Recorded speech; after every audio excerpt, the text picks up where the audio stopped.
Question number 6, Tim McIndoe. Thank you, Mr Speaker. My question is to the Minister of Housing. What reports, if any, has he seen in support of the policy of sales to state tenants? The Honourable Phil Heatley.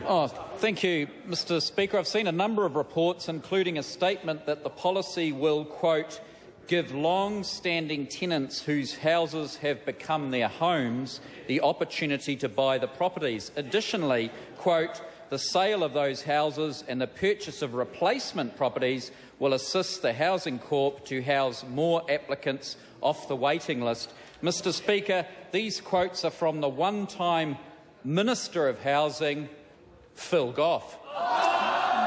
Tim McIndoe. Tim McIndoe. Thank you, Mr Speaker. Supplementary question to the Minister of Housing.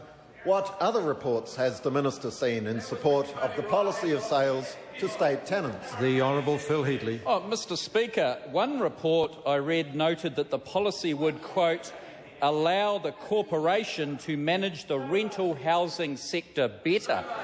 The policy of the government, however, will continue to see an increase in state house rental housing. It will not result in a reduction of state housing numbers. This is sound policy, Mr Speaker, and I thank the current leader of the Labor Party, Phil Goff, for signalling this so well in advance.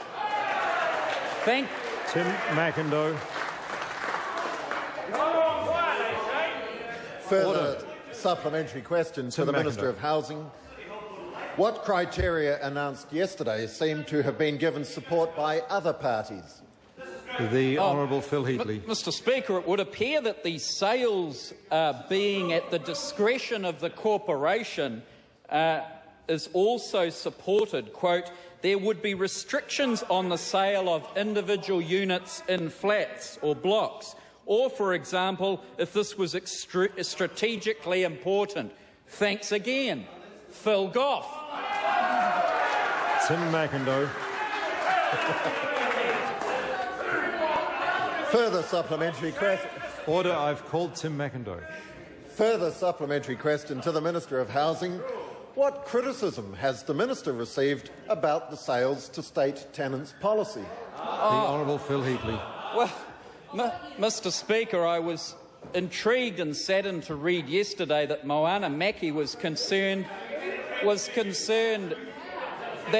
that some of the replacement houses would be 10-year leases. Interestingly, the parliamentary question answer from the previous Housing Minister, Chris Carter, says he signed up 572 new leases in 2005, 468 new leases in 2006, while only buying 268 houses in 2007, Mr Speaker. That year, he signed up 420 leases. Tim McIndoe. Order. Order. The members must show some respect to their colleagues who can ask a supplementary. Thank you, Mr Speaker. Supplementary question to the Minister of Housing. Does the Minister have any advice for those wanting to know more about the policy? The Honourable Phil Heatley. Mr Speaker, far be it from me to give advice. However, I would suggest that people confused about the policy seek a briefing from myself or Phil Goff or the previous Minister of Housing, Chris Carter. Mr Speaker, I personally believe that a coordinated approach to housing policy might be quite useful going forward. Question. Beg your pardon, Moana Mackey. Order. Order. Moana Mackey has the floor. Order. Order. Moana Mackey. Supplementary to the Minister. If one of his aims for this policy is to stimulate the building industry during tough economic times, as he said yesterday, when will the first replacement homes be built? Given the scheme doesn't start until September, he has no idea what the take-up will be amongst the very small number of state tenants who can afford it, and given the process Housing New Zealand will need to go through to identify or purchase land for the replacements. The Honourable Phil Heatley. Mr Speaker, Although I have the option to pass the answer on to Phil Goff or Chris Carter, who support the policy, Order. I'd like The to say Minister that should answer it. I'd like to inform the House that Housing New Zealand will be increasing state houses by about 1,550 over 4 years.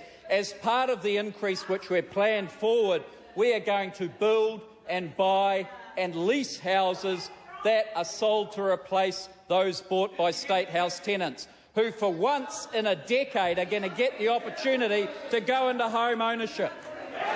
Question number 7, Te Uraroa Flavel. Question number 7, Te Uraroa Flavel. Oh, I beg your pardon. Supplementary question, Moana Mackey. I beg your pardon. Okay, well, let's see if you'll actually answer this question. Order.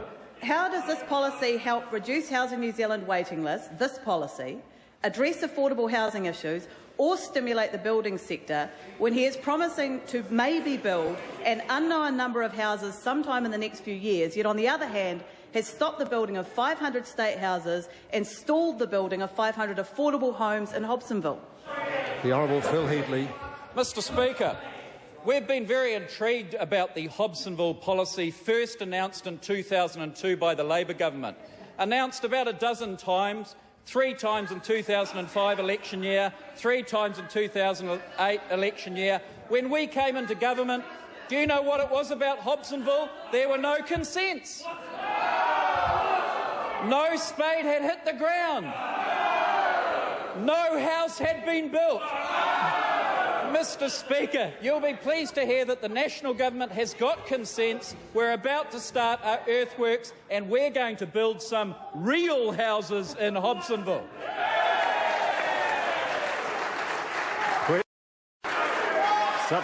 Order. Order. Order. How can he... Order. Order.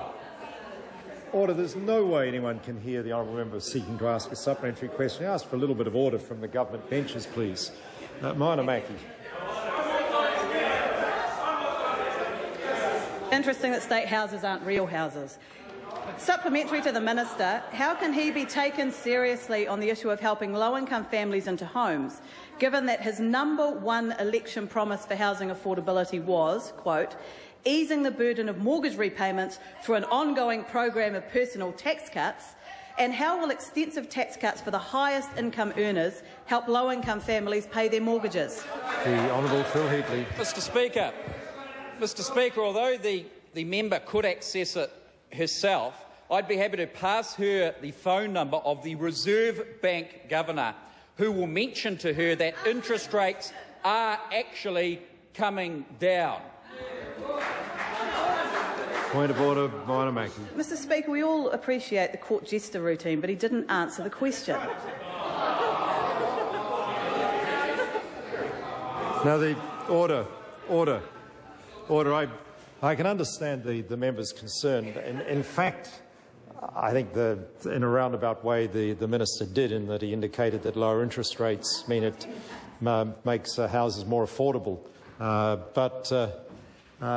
invite the honourable member to ask her question again, because I think the House was so rowdy it was hard to hear it, and I must say the minister's answer was not particularly that well directed. I invite the member to ask the question again. How can he be taken seriously on the issue of helping low-income families into homes, given that his #1 election promise for housing affordability was, quote, easing the burden of mortgage repayments through an ongoing program of tax cuts, end quote, and how will extensive tax cuts for the highest income earners help low-income families pay their mortgages? The Honourable Phil Heatley. Mr Speaker, in the term of this government, mortgage interest rates have come down and so have taxes. Point of order, the Honourable David Cunningham. Point of order, Mr Speaker. Again, not wanting to go to the substance of the minister's attempts at response, it does appear that he's confused between rates and rates. Interest rates are set by the Reserve Bank Governor. Tax rates are set by the government, of which he is a member. Order. No, there'll be silence. The member's made his point, but I think in fairness the question related to affordability of housing was a fairly long question. I think the minister did identify a couple of areas, including tax cuts, where he argues in his answer that it's made housing more affordability. I accept he's answered the question. Question number 7, Point of order, the Honourable Phil Heatley. I seek leave, Mr Speaker, to table a quarter-century-old statement from the new face of the Labor Party, Phil Goff. The member will not, points of order should be made seriously and not contain that kind of language. He won't continue in that vein, or he won't continue with his point of order. Okay. Well, I seek leave to table this document titled Ban on Sale of State Houses to be lifted from the Evening Post. What's the date? That was 1986, Okay. Mr Speaker. Leave is sought to table that statement from 1986. Is there any objection to that? There is objection. Order. Order. Point of order. Point of order, the Honourable Phil Heatley. Mr Speaker, I Order. seek There'll be leave. silence. I seek leave to table the long list of lease deals done by Labor Party housing ministers. This is a